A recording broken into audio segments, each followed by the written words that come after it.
On the 3rd day of January, the year 2025, God has been good to us, and we thank God for that. Now, there's a lot of things that are happening in this country, a lot of politics taking place, and today it was a lot to do with the politics of abduction, with former Deputy President Rigathi Gachagua responding to claims of sponsoring abductions of Kenyans as advanced by National Assembly Majority Leader Kimani Ichung'wah.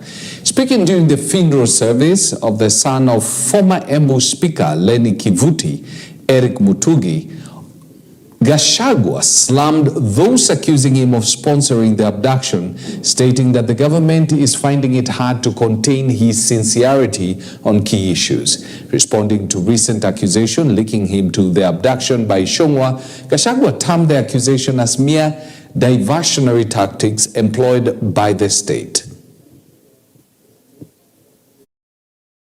Hata saa hii maneno ya abduction, Rais alisema hakuna, alisema karibu mara 5, si ndio? Juzi akasema iko. Saa hii nimeona kibaraka yake huko, ile mjumbe anatumianga ati anadanganya wa Kenya ati hii abduction Rigathi Gachagua ndio anafanya. Ni ujinga, si ujinga? Can you respect the people of Kenya? The people of Kenya are very intelligent, and you people are running out of lies. Mumedanganya watu mpaka you have started believing in your own lies. So wale vijana wamekuwa abducted hapa Embu. Iko kijana anaitwa nani? Huyo kijana alipotea. Isipokuwa ni huyu mheshimiwa anaitwa Mukoji, nasikia akiongea. Kijana wa Embu ametekwa nyara. Mukoji kijana mdogo, dale nyama ikihura mukua, huyu ndio anaongea. Gavana wa Embu amenyamaza. Amenyamaza. Senator huyu Mundigi alisema anaonekana, amenyamaza.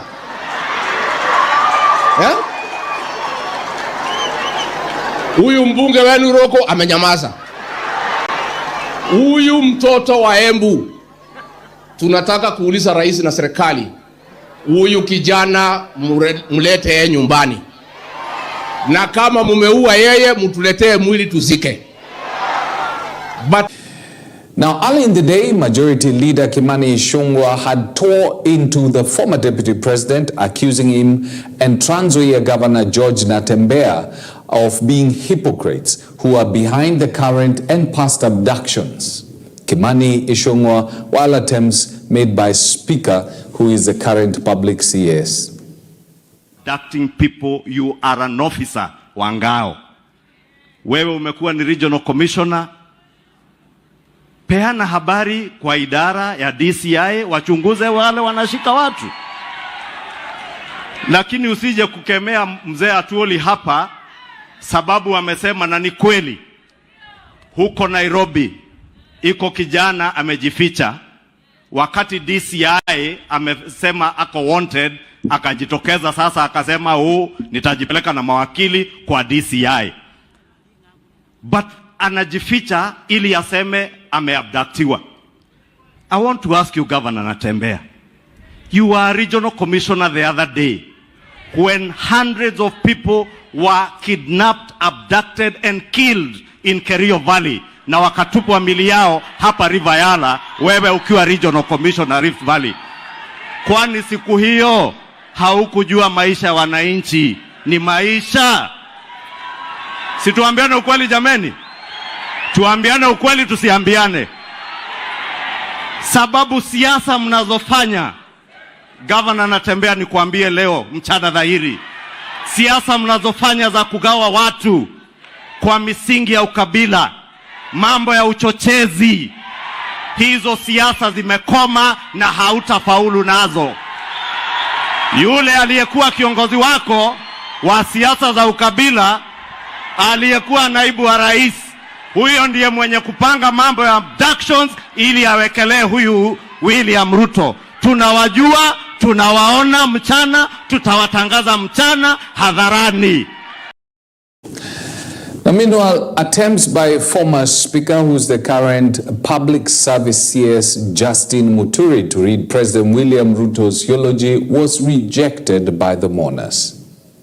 A message of condolence from His Excellency the President.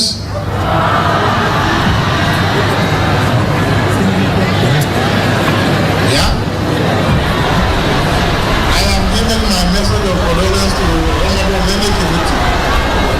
Nimetoa yangu, si ni kweli?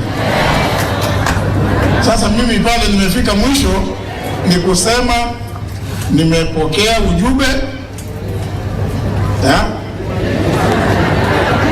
Niwapatie, mnasema hivyo? Ha? Nisome, nisisome?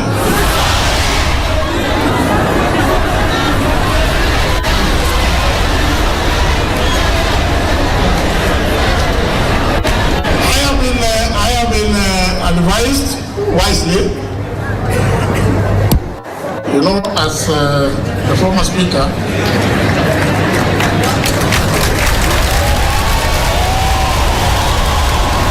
Nimesikia kura hiyo ya makelele. Yeah? Well, that's just how the current politics in the country are dividing the people. I mean, they've refused completely to hear the message from President William Ruto. Still, in the politics of this country, former Deputy President Rigathi Gachagua now says he will announce at the end of January which direction the mountain should take ahead of the 2027 general election. Gachagua said that the time had come to clear the air, accusing his former boss of trying to divide the mountain region for personal gain, a plot he continues to claim he thwarted. Nitaongea mwisho ya mwezi huu. Niongee nisiongee? Niongee nisiongee? Nimesikiza wazee, nimesikiza watu ya kanisa, watu ya biashara, professionals, naendelea kusikiza ground. Tutatoa mwelekeo ya watu ya mlima vile tutaishi kwa hii Kenya. Ndio siku ingine tusijikute kwa ile shimo tumewekwa. Si ndio? Unajua speaker wa Embu umesema ati niwasamehe wale walinifukuza. Mimi sina shida na hawa, mimi hawakunikosea. Wale walikosewa ni wenye kunichagua na ni watu hawa. Kwa hivyo wewe ukitaka amani uombe msamaha kwa nani? Sio mimi, mimi sina shida. Mimi si mtu ya kuchaguliwa. Sasa ukiniondoa na nichaguliwa, si umekosea wale walinichagua? So nyinyi mko na shida, mkuje muongee na hii watu. Na unajua hii wabunge wetu hii wabunge wetu walidanganywa ati shida ya Kenya ni Rigathi Gachagua. Ati akitolewa barabara zitajengwa. Simejengwa sasa? Ati akitolewa kutakuwa na maji, iko maji? Ati ikitolewa iko madawa kwa hospitali, iko madawa? Sasa nyinyi wabunge, how foolish can you be?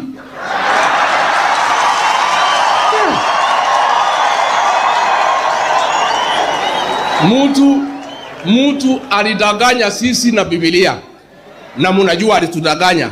Anaita nyinyi tena anadanganya nyinyi. Mnapiga ndugu yenu. Sasa mko na shida na hawa. Mtaonana na hii watu. Very interesting politics. The former deputy president says no one will be able to divide the Mount Kenya region into west and east. Don't worry about Mount Kenya east and west. Ile shida ilifanya mimi nakosana na William Ruto ni kujaribu kugawanya Mount Kenya into two. Na nikamwambia haiwezekani. Kwa sababu tukikubali kugawanywa tumeisha. Our strength is our unity. And because of what they did, the mountain is more divided, is more united than it was. Na hakuna mtu tagawanya hii mlima. Hao Wagikuyu, Waembu, Wameru, sisi ni kitu kimoja. Tuendelee kukaa namna hiyo. Na hii Januari nitaongea mwisho ya mwezi huu. And this is just the beginning of 2025. the year 2025. We got elections in the year 2027.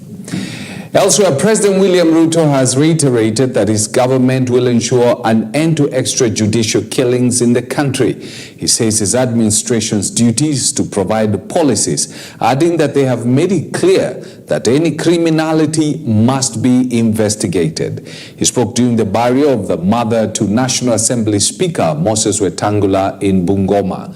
Ruto said anybody found to be in breach of peace and the law must face the full consequences of the law. A firm decision when I took over. I said that we must stop extrajudicial killing in Kenya. I took that firm position, and I did not just say it, I took steps.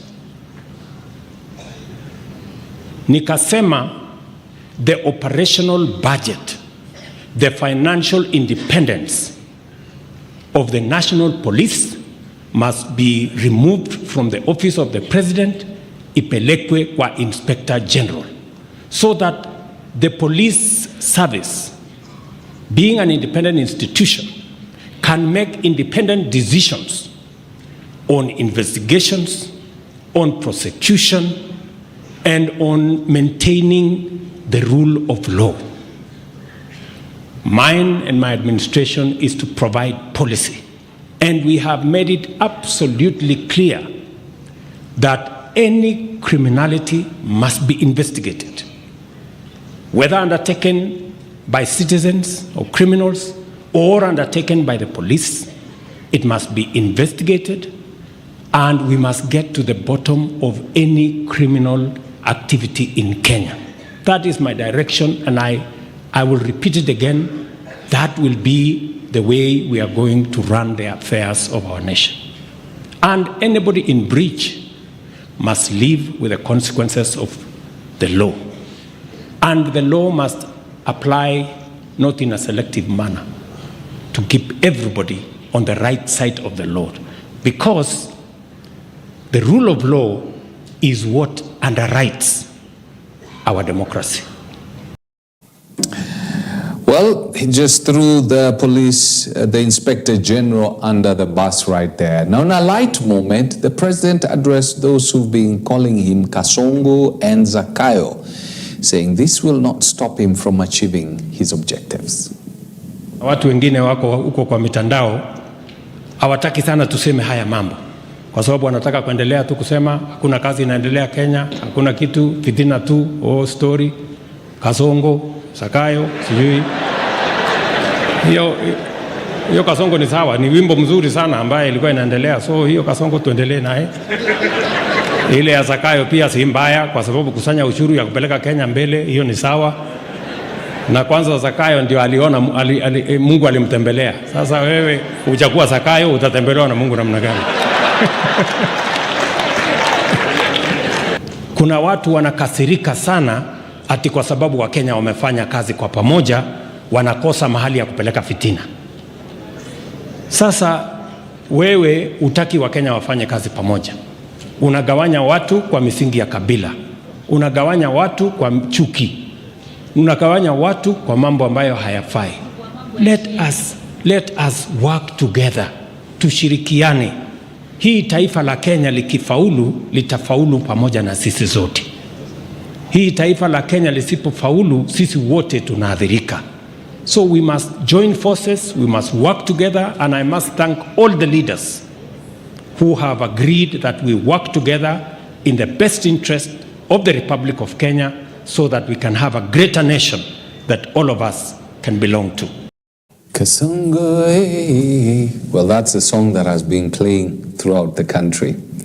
Now, on a very sad note, 10 people have lost their lives in a tragic road accident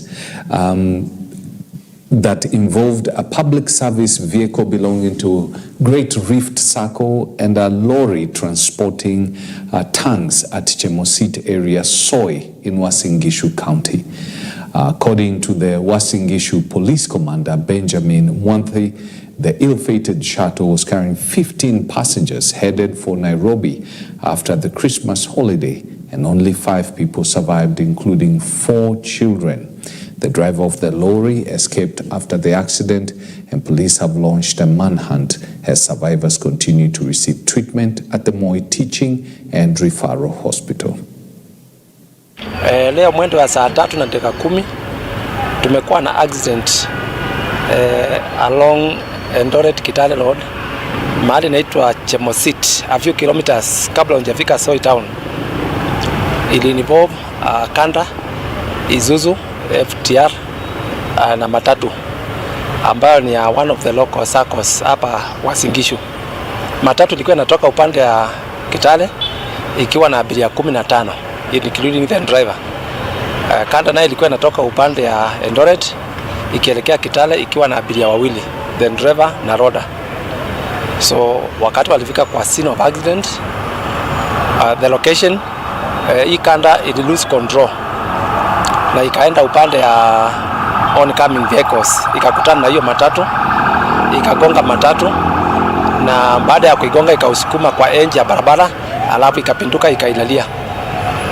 Among the passengers, watu 9 walifariki on the spot na mmoja akafariki akitibiwa hapa MTRH. 5 wamenusuriwa, walikuwa evacuated na kupelekwa hospitali. Kwa 5, 4 ni watoto kidogo, ni juvenile passengers, mmoja ndio adult. Wale walifariki ni 10 all adults, wanaume 5 na wanawake 5. So ningehimiza all road users, wakati ijapokuwa msimu ya sherehe imekuja kwa imeisha, bado to drop the guard, tuendelee kuhakikisha barabara zetu ni safe, tuendelee kuhakikisha all due care inakuwa taken care of kwa barabara. This coming just hours after a lobby group demanded that road carnage be declared a national emergency. Nyakundi put it very clear the problem we have. Now it is our government to make sure they follow and they investigate what exactly Nyakundi said, because that is exactly what we've been saying, that NTSA is run by unqualified people. You can imagine a civil engineer being given the director of motor vehicle inspection. This is a total joke. So we are saying this is something whereby we require professionals in these jobs. We have so many automotive engineers in this country, and those are the people who should be running our inspection centers. That culture of value for money than lives of Kenyans must come to an end. And also let everybody work according to, we want to see now a check. We always see the minister, the CSS being vetted, the other high profile Nini. We want this post, a director for NTSA, National Transport Road Safety. We want to see qualifications. Hii mambo ya guesswork, ate mtu anatolewa na huko, ate ako kiwanja ya ndege, anaelewa mambo ya ndege. Mambo ya ndege na gari ni tofauti sana. Na tunataka kusema we want to see professionalism. As people are getting vetted from the board of NTSA, from the senior offices, we want to see thorough vetting of this position.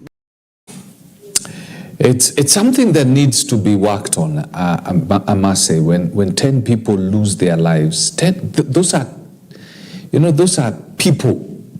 You have a father there who's probably the sole breadwinner, or a woman who's the sole breadwinner in her family. You can imagine the kind of mess that puts into all 10 families. So we have to be really careful on the road. Some of these things we don't need to be supervised by the police or NTSA. It's just good manners and common sense. Elsewhere, there was drama in Tinderet, Nandi County, when thousands of angry residents stormed the Chemase police post, freed a murder suspect before stoning him to death and subsequently burning his body.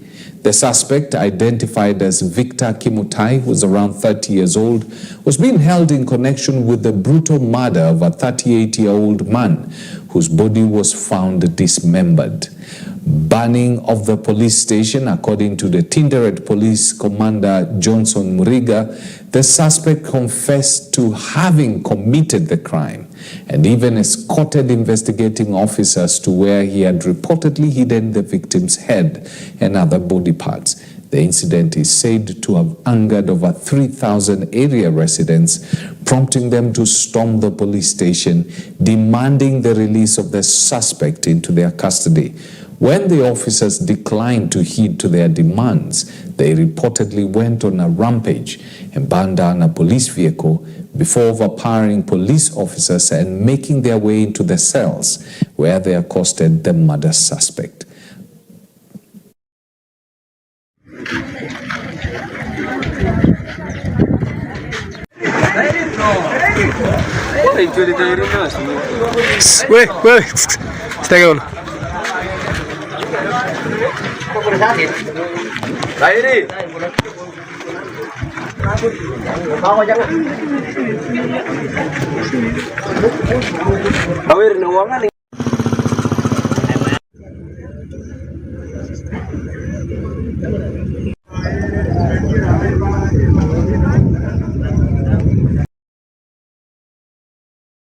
All right.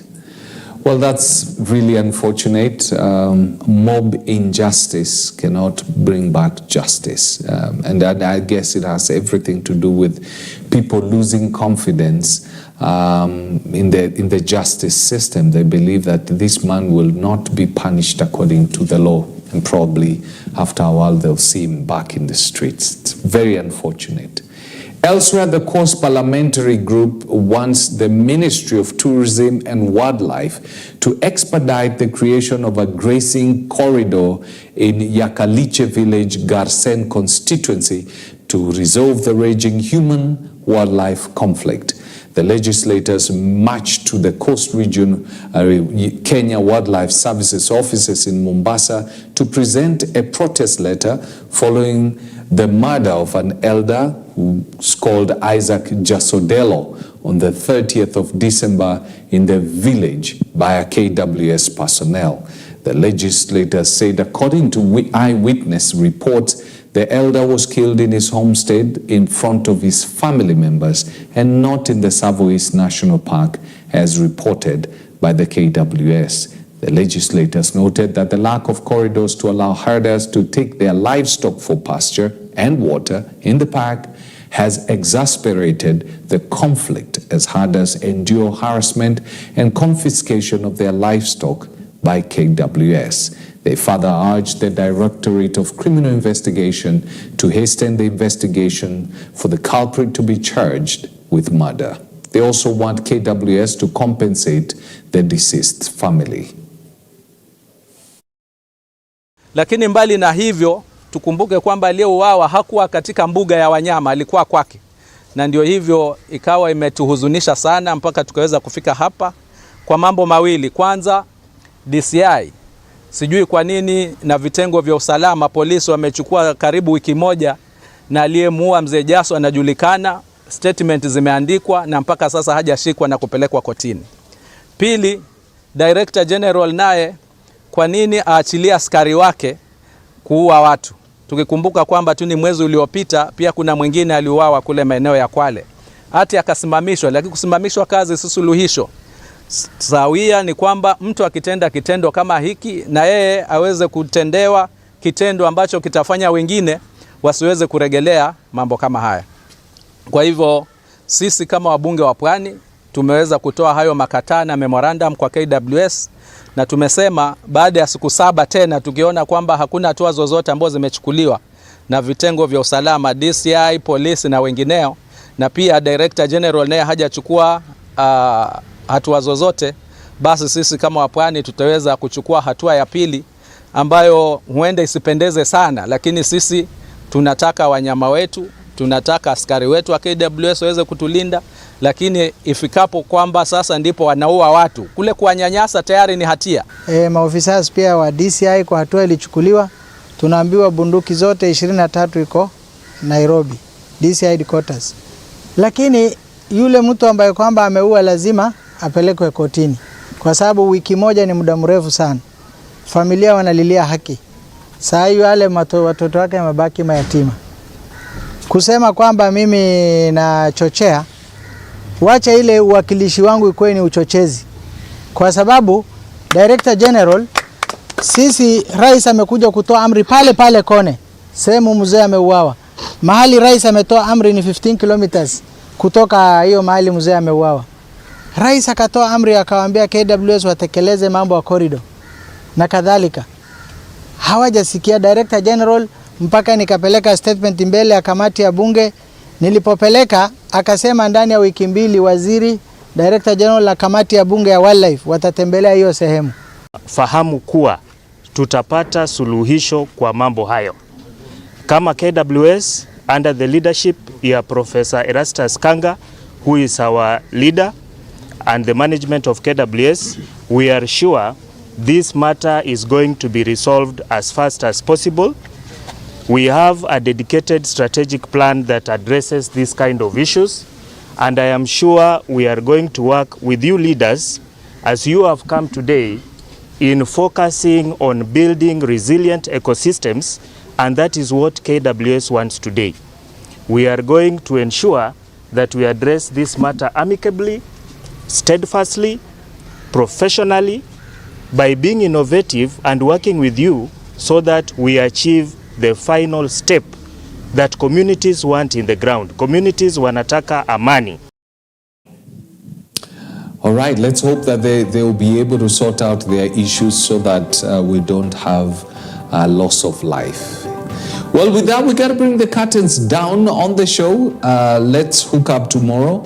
Remember, Theology Show will be on live tomorrow with Reverend Kavoy and his gang, so to speak, as they just go through the scriptures and look at some of the things that you and I need to know that are hidden in the scriptures. So please make a date with them from tomorrow, 8:30 a.m. Do have yourself a lovely evening.